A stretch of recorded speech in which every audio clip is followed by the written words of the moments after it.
Quand on pense cyberattaque, on imagine tout de suite un vol de données, des mots de passe qui fuitent. Oui, le scénario classique. C'est grave, bien sûr, mais ça reste dans le monde numérique.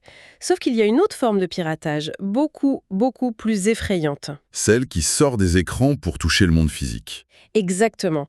Celle qui peut faire céder un barrage ou pire, transformer une usine chimique en une véritable bombe. Et ce pire, on est passé vraiment à deux doigts de le vivre en 2017.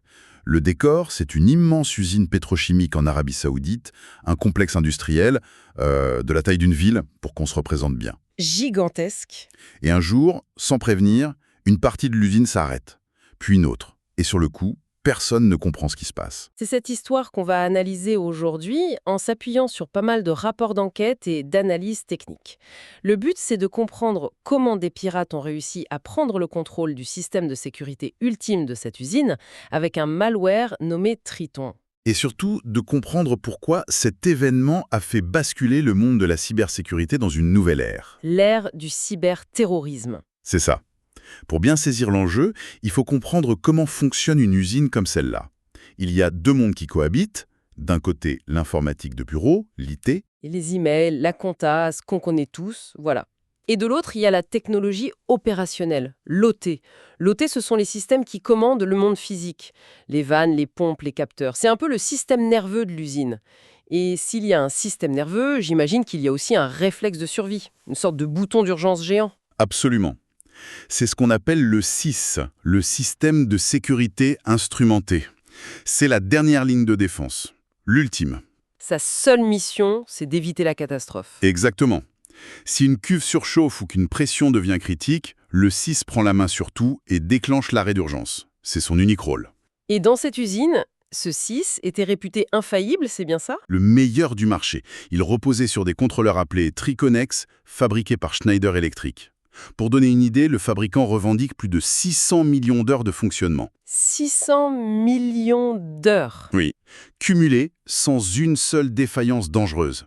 C'est le système de freinage d'urgence le plus fiable qui existe. Et pourquoi une telle obsession pour la sécurité?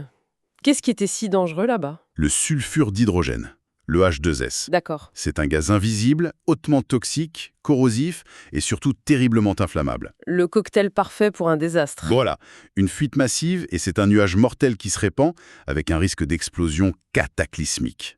Le SIS, c'était le seul rempart contre ce scénario. Et pourtant, ce rempart a cédé. Comment ça a commencé? Ça a commencé très discrètement. En juin 2017, un des contrôleurs Triconex se met en défaut. Ça provoque un petit arrêt de production. Rien d'alarmant sur le moment. Non. L'équipe technique inspecte, ne trouve rien, conclut à une panne matérielle rarissime et redémarre. L'affaire est classée. Jusqu'au deuxième incident, j'imagine. Oui, 2 mois plus tard, en vendredi soir, en août. Et là, ce n'est plus un seul contrôleur qui tombe en panne. Mais plusieurs. 6. 6 d'un coup, simultanément. L'usine entière se met à l'arrêt. Et là, la coïncidence n'est plus possible. Ce n'est pas une panne, c'est autre chose. Mais attendez une seconde. Si le système est si protégé qu'il faut une clé physique pour le modifier, comment est-ce possible de le pirater à distance? Ça n'a aucun sens. C'est la question cruciale. Et la réponse, en fait, est presque décevante de simplicité. C'est l'erreur humaine. Ah, Cette fameuse clé physique, elle n'est utile que si on s'en sert correctement. Or, sur place, les techniciens avaient pris une très mauvaise habitude. laquelle? Pour s'éviter des allers-retours, ils laissaient certaines clés en permanence sur le mode programme. Non. Vous voulez dire que la porte blindée était restée ouverte en permanence? Les rapports des enquêteurs sont formels. Des alertes automatiques signalaient ce problème tous les jours. Et tous les jours, les opérateurs les ignoraient sans rien changer. Incroyable. Cette simple négligence a créé une faille béante. Elle a transformé la forteresse en porte ouverte. C'est par là que les attaquants sont entrés. Et comment les équipes sur place s'en sont rendues compte? En analysant les ordinateurs qui pilotent ces contrôleurs, ils ont découvert la trace d'une connexion à distance non autorisée. Le début de la piste? Oui. Quelqu'un s'était connecté sur un poste d'ingénieur et de là avait envoyé les commandes qui ont fait planter les 6 contrôleurs. À ce moment-là, c'est fini. L'hypothèse de la panne technique est abandonnée. C'est une cyberattaque. C'est là que les experts externes entrent en scène. J'imagine que leur première piste, c'est une menace interne. Le scénario classique, oui. Un employé mécontent, un prestataire. Ils commencent alors à analyser les contrôleurs eux-mêmes. Et ce n'est pas simple. Un Triconex, ce n'est pas un PC. C'est plus rustique. Beaucoup. Pour extraire les données, il faut se brancher avec un vieux câble série, attendre de longues minutes. C'est un vrai travail de fourmi. Et il trouve quelque chose au final? Sur le poste d'ingénieur qui a servi de relais, il trouve le pistolet fumant. 2 fichiers suspects, De trilog.exe et library.zip. l'arme du crime. C'est ça, le malware qu'on baptisera plus tard Triton. Et là, c'est la douche froide. L'un des enquêteurs raconte dans son témoignage être sorti prendre l'air, soudainement terrifié. Pourquoi? Il réalise qu'il est au milieu d'une usine gigantesque dont le système de sécurité vitale est compromis. Il ne peut plus avoir confiance en l'air qu'il respire, car le filet de sécurité, il n'existe tout simplement plus. Donc ils ont l'arme, mais ça ne dit pas d'où venait l'ordre de tirer. L'attaquant était à l'intérieur de l'usine. C'est la première chose qu'il cherche à savoir. Et en remontant le fil numérique, il découvre que non, l'attaquant n'était pas dans l'usine. Il est passé par un VPN, une sorte de tunnel sécurisé sur Internet, pour atteindre une zone du réseau qu'on appelle la DMZ. La DMZ, qu'est-ce que c'est? Pensez à la DMZ comme au sas d'entrée d'un château fort. C'est une zone tampon entre le monde extérieur, Internet, et le réseau interne ultra protégé. Et l'attaquant a réussi à forcer ce sas? Exactement. Il était bien à l'extérieur, probablement à des milliers de kilomètres de là. Et ce malware Triton, qu'est-ce qu'il avait de si particulier? Et ce qui est fascinant avec Triton, c'est que c'est un implant incroyablement discret. Une fois injecté dans le contrôleur, il se loge dans sa mémoire vive, la RAM, et il ne fait rien. Rien du tout. Absolument rien. Il attend, en silence, un signal bien précis envoyé sur le réseau pour s'activer. Mais s'il est dans la mémoire vive, ça me semble être une mauvaise cachette. Au premier redémarrage, tout s'efface, non? Pour un ordinateur classique, oui. Mais là, on est dans le monde industriel. La stabilité, c'est la règle d'or. Ces contrôleurs sont conçus pour fonctionner sans aucune interruption pendant des années, parfois une décennie. Ah oui, d'accord. Donc un redémarrage est un événement rarissime. Exactement. Pour le malware, cette RAM, c'était un refuge quasi permanent et surtout parfaitement invisible. C'est malin. Mais comment a-t-il pu prendre le contrôle du cœur même du système? C'est là que l'attaque devient brillante et terrifiante. Normalement, pour modifier le logiciel interne du contrôleur, ce qu'on appelle le firmware, il faut être physiquement devant la machine. Avec cette fameuse clé? Voilà, c'est comme vouloir changer le moteur d'une voiture, il faut ouvrir le capot. Eux, ils ont utilisé une faille secrète, une zero day, que personne ne connaissait, pour faire ça à distance. C'est-à-dire, c'est l'équivalent de recabler le système de freinage de votre voiture alors qu'elle roule sur l'autoroute, sans que personne à l'intérieur ne s'en aperçoive. Le niveau de compétence requis doit être Fou. exceptionnel. Pour développer ça, il faut une connaissance intime de ces systèmes et surtout un laboratoire avec des contrôleurs Triconex à disposition pour faire des tests pendant des mois, voire des années. Ce n'est pas à la portée du premier venu. Ce qui m'intrigue, c'est qu'avec une arme pareille, si sophistiquée, tout ce qu'ils ont réussi à faire, c'est provoquer un arrêt accidentel. Ça ne colle pas. Vous mettez le doigt dessus. L'arrêt de l'usine, ce n'était pas leur objectif. C'était une erreur de leur part, un bug dans leur propre code qui a fait planter les contrôleurs. Leur véritable intention était bien pire.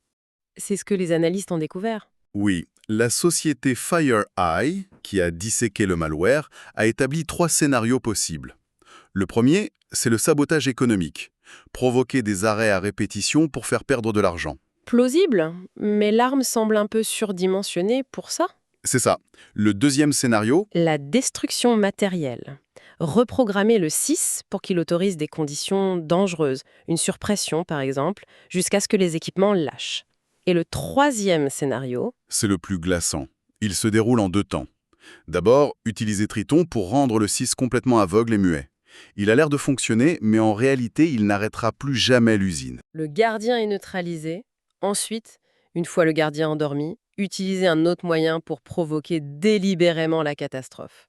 Une fuite massive de H2S. Le but n'est plus de casser une machine. Le but est de provoquer une explosion et de tuer. Là, on change complètement de catégorie. Ce n'est plus du sabotage. Quand le seul but, c'est de provoquer une explosion pour tuer des gens, il n'y a pas d'autre nom, c'est du cyberterrorisme. Ils ont voulu transformer un bouclier en bombe. C'est exactement ça. Et ça pose la question finale, qui peut bien vouloir faire une chose pareille? Le consensus des experts est assez clair là-dessus, non? Unanime. Ce n'est ni l'œuvre de cybercriminels, il n'y a pas d'argent à gagner, ni d'activistes qui n'ont pas ce niveau de ressources. Tout pointe vers un acteur étatique. Et on a un nom. Un pays a été désigné. Alors, FireEye a publiquement pointé du doigt un institut de recherche gouvernemental russe, le Central Scientific Research Institute of Chemistry and Mechanics. Ils se sont appuyés sur des indices techniques, une adresse IP, des fragments de code. Donc c'est la Russie. L'affaire est close. C'est plus compliqué. Une autre grande société, Dragos, dirigée par un ancien de la NSA, Robley, appelle à la plus grande prudence. Pourquoi? Il explique qu'accuser publiquement en État, ce n'est pas juste un exercice technique, c'est un acte géopolitique. Les services de renseignement, eux, ont besoin de preuves multiples, pas seulement d'indices numériques. Deux écoles qui s'affrontent en quelque sorte. C'est un débat majeur. Dragos préfère parler d'un groupe, qu'il nomme Xenotime, et se concentrer sur leur méthode pour mieux se défendre. Mais il faut noter une chose. Oui. En 2020, le Trésor alénécain, lui, a tranché. Il a imposé des sanctions officielles à cet institut de recherche russe, le liant directement à Triton. Si on devait retenir quelques leçons de toute cette histoire, quelles seraient-elles? Premièrement, la sécurité physique n'est plus une garantie absolue. Une simple clé, laissée dans la mauvaise position, a anéanti la meilleure protection matérielle du monde. L'humain reste le maillon faible. C'est un rappel assez brutal. Deuxièmement, l'arme la plus dangereuse est celle qui se cache dans les systèmes conçus pour nous protéger. Triton n'a pas attaqué l'usine. Il a retourné son propre bouclier contre elle. Et la troisième? C'est peut-être la plus inquiétante. On a découvert Triton par accident, uniquement parce que ses concepteurs ont fait une erreur, ce qui nous amène à la vraie question. Combien d'attaques réussies sont en sommeil en ce moment même? À cause d'un bug. La question qui reste en suspens est: combien d'autres implants comme celui-ci dorment en ce moment même dans des centrales électriques, des usines de traitement de l'eau, attendant juste un signal? Et que se passera-t-il la prochaine fois, quand les attaquants ne feront aucune erreur?